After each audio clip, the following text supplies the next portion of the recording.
らしいですね。当てました。いろいろあった中で結局オザワールドって拳を交えてみて何でしたか？さあ1ラウンド1分30。 In the world of combat sports, every now and then someone appears who doesn't simply join the roster. They disrupt it. They don't just win fights, they force the entire division, the entire audience, even the entire sport to recalibrate what they thought they understood about power, precision, and presence. And in recent years, few fighters embody that sense of disruption quite like Mona Kimura, a deceptively gentle-looking newcomer whose legs strike with a kind of raw, concussive force normally reserved for heavyweights. She is the athlete commentators now half-jokingly, half-fearfully describe as the woman who hits like Mike Tyson, but only with her legs. What makes her rise all the more captivating is how little her appearance prepares you for the violence that follows. She doesn't stomp into the ring with theatrics or swagger. She doesn't snarl, flex, or posture. She stands there with a quiet confidence, her expression calm, almost sweet, the kind of face that makes audiences underestimate her right up until the moment her shin collides with someone's ribs. And then the illusion shatters. What follows is a kind of clinical destruction. Her journey began not in the glamorous atmosphere of championship fights, but in a debut bout that commentators still talk about with an almost bewildered admiration. They expected nerves, hesitation, a cautious testing of the waters. What they got instead was a storm. The bell rang and Mona immediately marched forward, her posture relaxed, but her eyes locked onto her opponent with chilling focus. She didn't look like a rookie. She looked like someone who had been waiting for this exact moment her entire life. The woman across from her was no pushover. An experienced kickboxer, confident in her combinations, comfortable exchanging in the pocket. But from the opening second something felt off balance. And that something was Mona's timing. Her 1-2 combinations snapped out with surprising sharpness, her stance switching fluidly between orthodox and southpaw, as if her body were simply choosing whichever angle provided the cleanest line to target.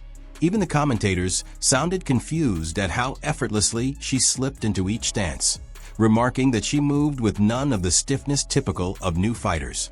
Everything she did looked practiced, natural, and dangerously efficient. But the fists, impressive as they were, weren't what changed the tone of the match. It was the kicks. Mona advanced with a kind of relentless pressure that forced her opponent to retreat. Yet every retreat opened a lane for Mona's legs. Her front kick snapped forward with a piercing whip, not the tentative push of a beginner, but a laser-straight strike launched from minimal telegraph. Each time it landed, the impact pushed her opponent back with a visible jolt, the sound echoing through the venue like someone slamming a wooden bat against a bag of sand. The crowd reacted involuntarily every time it hit. Her opponent felt it. The commentators felt it. Everyone felt it. What struck observers most wasn't just the power. It was the expressionlessness with which she delivered it. Mona didn't grit her teeth, didn't raise her shoulders, didn't put her entire body into it the way most fighters do when trying to generate power.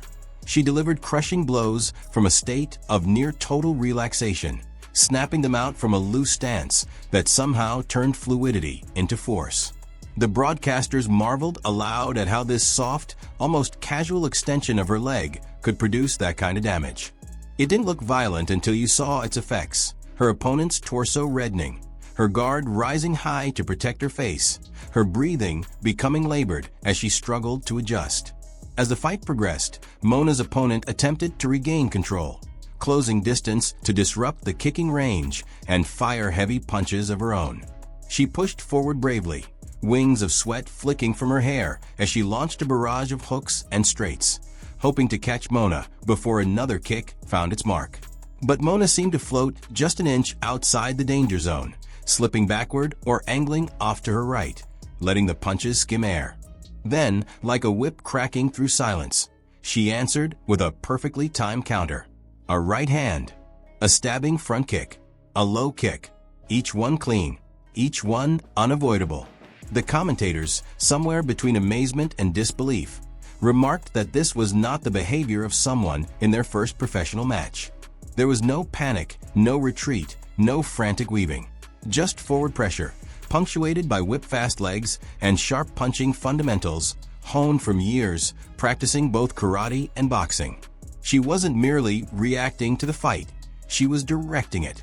Her opponent tried to weather the kicks, but the cumulative damage was obvious. Her face began to swell, her breathing turned heavy, and at one moment the camera caught a thin line of blood trickling from her nose. And still, Mona pressed forward, cutting angles, landing jabs followed by that same brutal front kick that snapped her opponent's head back like a paddle hitting water. It was the kind of strike that makes an arena go quiet for a second, the collective intake of breath when everyone realizes they've just seen something dangerous. The commentators discussed strategy, wondering aloud how anyone was supposed to deal with such a weapon. Do you sidestep it? Do you block? Do you catch it? Every option came with its own risks. They noted that receiving even a single one of those kicks would be enough to discourage most fighters. Yet Mona wasn't content with one. She delivered them repetitively, consistently, with a confidence bordering on precision engineering. She knew where her opponent would shift, how she would guard, where her weight would land, and she pierced through every adjustment. Perhaps the most fascinating aspect of this early career display was her understanding of timing. Mona didn't rush. Even as she dominated exchanges, there was no desperation.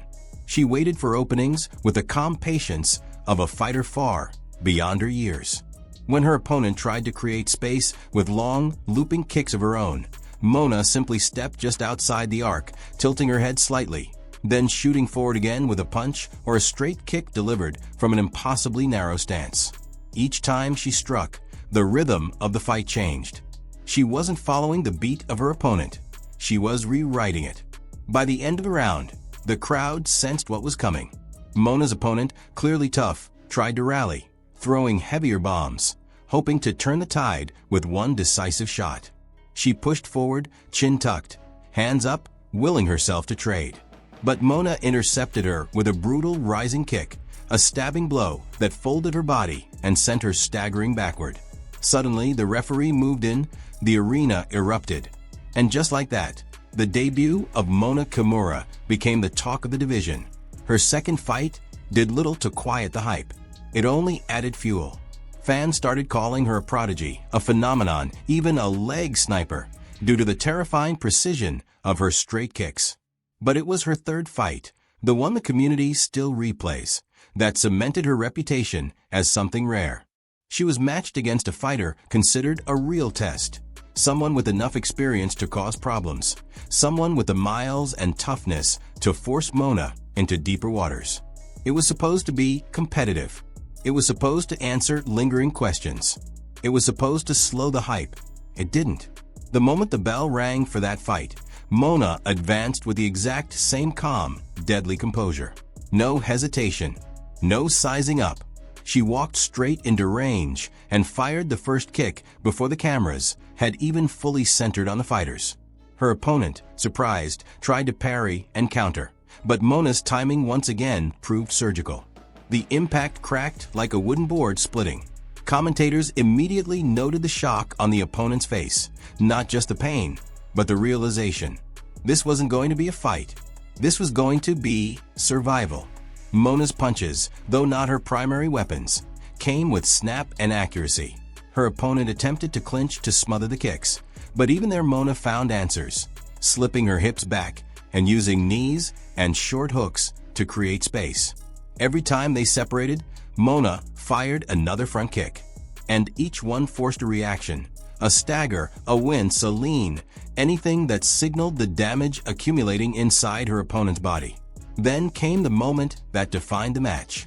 It happened so fast it seemed almost unreal.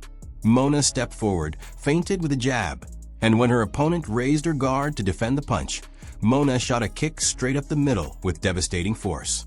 It landed flush, lifting her opponent's torso and breaking her posture. The crowd gasped. Commentators stumbled over their words. And Mona, sensing the finish, swarmed with a flurry of strikes, each one sharp, clean, perfectly placed. Within seconds, the referee stepped in, waving his arms. And with that, Mona Kimura, the quiet, unassuming fighter with the soft smile and the missile-like legs, announced herself not just as a promising newcomer, but as a genuine threat to anyone standing in front of her.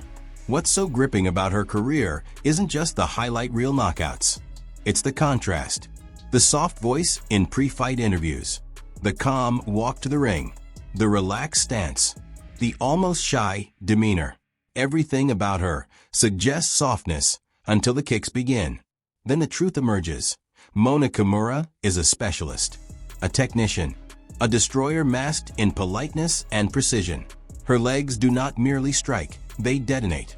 Her rise is still unfolding, but already fans speak of her as the next breakout star, the next queen of straight kick brutality, the fighter redefining how much power can come from technique rather than size.